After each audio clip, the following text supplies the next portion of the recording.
آپ لوگوں کو ایک ہدیہ دے سکتا ہوں بھائی, آپ لوگوں کو ہدیہ دے سکتا ہوں. ارے احمدآباد والے بولو تو صحیح یار, ایک ہدیہ دوں. دیکھو زندگی بھر آپ 3 باتوں کا معمول بنا لو.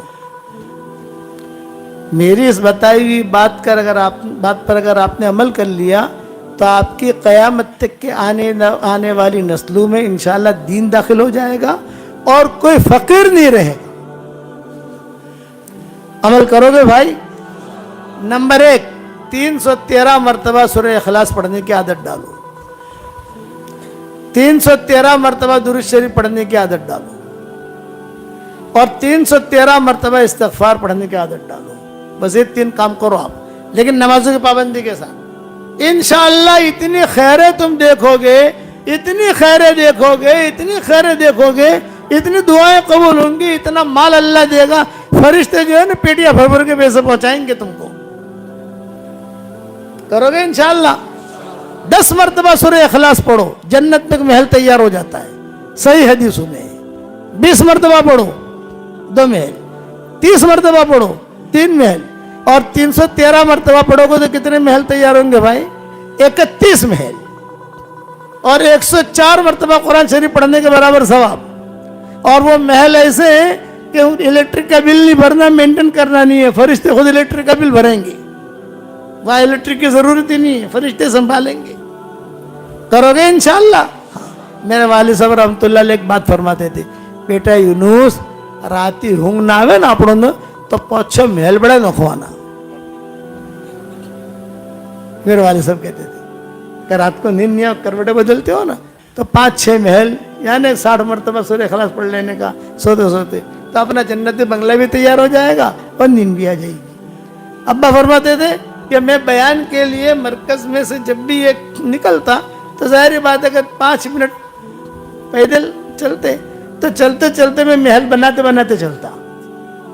10 مرتبہ پڑھ لوں, کہیں 15 مرتبہ پڑھ لوں. کہا اللہ پاک یہ محل تو ہمیں دے دینا. اور ایک بات بتاؤں کہ اللہ ضرور دے گا. اب تھوڑا بھاؤ ہم نے بڑھا دیا. پہلے لوگ کہتے تھے کہ مولانا پہلے 100 مرتبہ پڑھواتے تھے, اب 313. میں نے کہا بھائی تم نے مکان کب خریدا تھا؟ یہ کہا 1995 میں خریدا تھا. کتنے میں خریدا تھا؟ 25 لاکھ میں خریدا تھا. اب جو ہے کیا بھاؤ ہے؟ 2 کروڑ ہے. میں نے کہا تیرے مکان کا بھاؤ بڑھا تو ہمارا بھاؤ نہیں بڑھے گا؟ بڑھے گا کہ نہیں؟ تو 313 مرتبہ سورہ اخلاص پڑھنے کی عادت ڈالو, ٹھیک ہے؟ اور یہ میری تصویر ہے, جاندار, شاندار, مالدار, دیندار. یہ میری تصویر ہے. پورے احمدآباد والوں کو تو دے نہیں سکتے, یہ ہمارے محترم ہیں, ان کو دے دیتا ہوں. لو بھی یہ آپ کو ہدیہ, ایک ایک دانہ سنبھال کے رکھنا. میری تصویر ہے, میں خود پڑھتا ہوں اس پر. تو 313 313 313.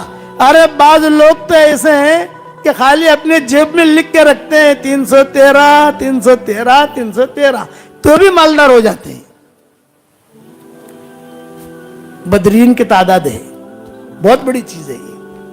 اب جناتوں کے 5 بیانات رہ گئے. کتنے بیانات بھائی؟ آج تو میرا ارادہ تھا مائیکل جیکسن کا قصہ سنانے کا, کہ مائیکل جیکسن کا قصہ سناؤ, جوانوں کو ذرا مزہ آتا ہے قصہ سننے میں, سمجھ گئے نا. لیکن اب وقت نہیں, اب ہم تھک گئے ہیں, صبح بھی ہمیں بیان کرنا ہے. اب دعوت کا کام یہ ہمارا سدا بہار ہے, سدا بہار کام دعوت کا. ہر آدمی یہ نیت کرے کہ ہمیں دعوت تبلیغ میں لگنا ہے. لگو گے انشاءاللہ؟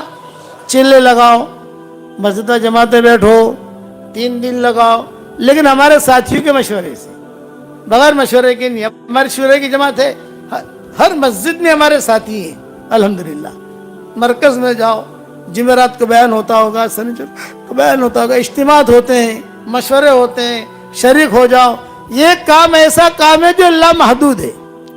دین کے جتنے کام ہیں وہ محدود ہیں.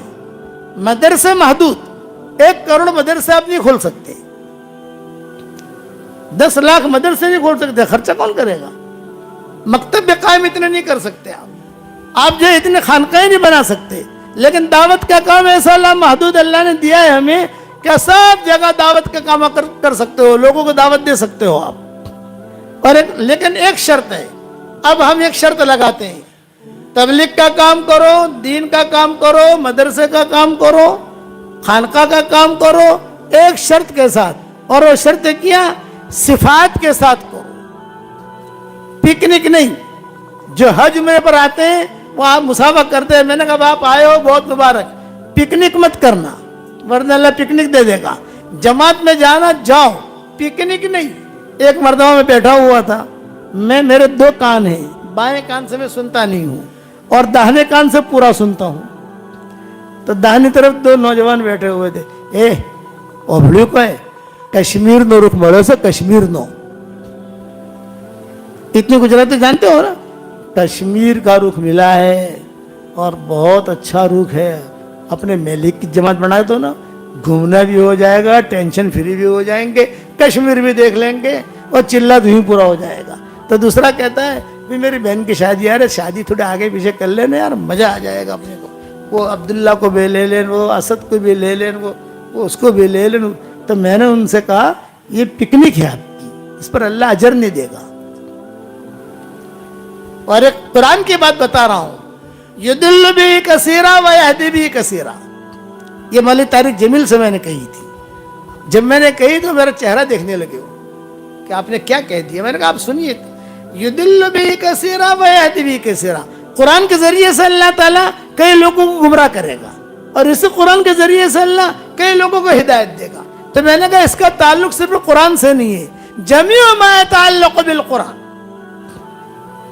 जितनी चीजें भी कुरान से मुताल्लिक हैं, मसलन नमाज युदिल्लु बिही कसीरा व यहदी बिही कसीरा, हज युदिल्लु बिही कसीरा व यहदी बिही कसीरा, उम्रा युदिल्लु बिही कसीरा व यहदी बिही कसीरा, तसनीफ तालीफ युदिल्लु बिही कसीरा व यहदी बिही कसीरा, चिल्ला युदिल्लु बिही कसीरा व यहदी बिही कसीरा, गश युदिल्लु बिही कसीरा व यहदी बिही कसीरा, 3 दिन युदिल्लु बिही कसीरा व यहदी बिही कसीरा, 3 चिल्ला युदिल्लु बिही कसीरा व यहदी बिही कसीरा।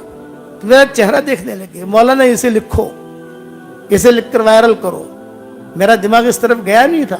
मैंने कहा जितनी चीजें कुरान से मिलती जुलती है उसकी वजह से अल्लाह गुमराह भी करेगा और उसकी वजह से अल्लाह हिदायत भी देगा। फिर मैंने कहा कि देखो जहन्नम में सबसे पहले मुशरिक नहीं जाएगा, जहन्नम में सबसे पहले यहूदी नहीं जाएंगे, सब जहन्नम में सबसे पहले नसारा नहीं जाएंगे। तो जहन्नम में कौन जाएगा? वो दीन के काम करने वाले जहन्नम में सबसे पहले जाएंगे जिनकी नीयतों में खोट था। ये अब्बा फरमाते थे। और फिर बड़े मजमू में, रायगढ़ में 10 लाख का मजमा होता था, तो अब्बा कहते थे कान खोल के सुनो, मैं इसलिए कहता हूं ताकि हशर के मैदान में पकड़ा न जाऊं, मैं इसलिए कहता हूं ताकि हशर के मैदान में अल्लाह मुझे न पकड़े, इसलिए कि मेरा बयान लाखों आदमी नहीं करोड़ों सुनते हैं। और हजरत जी पीछे बैठे होते थे और हजरत शेख भी पीछे बैठे होते थे, दोनों बुजुर्ग। और हजरत जी के सामने कह रहा हूं, हजरत शेख के सामने कह रहा हूं कि दावत और तबलीग का काम करते करते अगर कोई बिगड़ गया तो काबे में जाकर भी सुधरेगा नहीं। मदरसा चलाते चलाते अगर कोई बिगड़ गया वो काबे में जाकर भी सुधरेगा नहीं। हमें ये अब्बा कहते थे। तो सारा मजमा जो पठानों का बहुत रोता था। अब्बा कहते थे कम करो लेकिन क्वालिटी के साथ करो। तो दावत का काम करोगे इंशाल्लाह क्वालिटी के साथ, सिफात के साथ। अब्बा कहते थे बयान के लिए बैठता हूं तो अल्लाह से कहता हूं कि अल्लाह सिर्फ तेरे लिए कर रहा हूं, मेरा कोई और मकसद नहीं है। और 3 मेरे हदिया कबूल कर लिया आपने। 313 मरतबा क्या पढ़ना है भाई? वाह वाह। फिर 313 मरतबा और फिर 313 मरतबा। इंशाल्लाह जब दूसरी मरतबा आएंगे तो इसको फिर और बढ़ा के देंगे आपको। अभी इतना तो शुरू करो। अब बताओ अल्लाह के रास्ते में जाने के लिए कौन कौन तैयार है? जल्दी से खड़े हो जाओ, ये नाम लिखा दो, फिर हम दुआ कर दें।